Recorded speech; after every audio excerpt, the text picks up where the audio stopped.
Doctor Mohammad Yunus বিশ্বের কাছে doctor universe নামেও পরিচিত।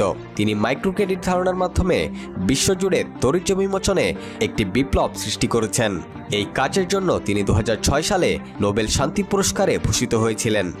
তবে তার অবদান এখানেই শেষ নয়। 2017 সালে তার প্রকাশিত বই আ ওয়ার্ল্ড অফ 3 ডক্টর ইউনুস একটি নতুন এবং সাহসী ধারণা উপস্থাপন করেছেন, যা তিনি 3 থিওরি নামে পরিচয় করিয়েছেন।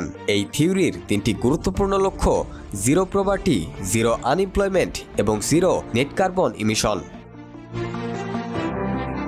এই ধারণা বাস্তবায়িত হলে এটি আবারও ডক্টর ইউনুসকে নোবেল পুরস্কারের মঞ্চে নিয়ে আসতে পারে, কেননা এই থিওরি বর্তমান বিশ্বের সবচেয়ে গুরুত্বপূর্ণ সমস্যাগুলির সমাধান হিসেবে বিবেচিত হচ্ছে।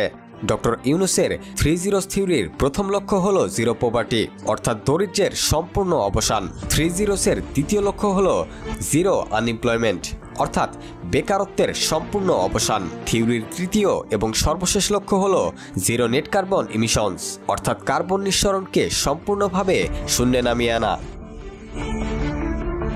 ডক্টর ইউনুস ইতোমধ্যে তার মাইক্রোক্রেডিট ধারণার মাধ্যমে বিশ্বজুড়ে স্বীকৃতি পেয়েছেন এবং তিনি দেখিয়েছেন যে একজন ব্যক্তি কিভাবে বৈশ্বিক পরিবর্তন আনতে পারে। তার ওয়ার্ল্ড অফ 3 বইয়ে প্রস্তাবিত 3 থিওরি, যা দারিদ্র্য, বেকারত্ব এবং কার্বন নিঃসরণের মতো 3টি গুরুত্বপূর্ণ বৈশ্বিক সমস্যার সমাধান প্রদান করে।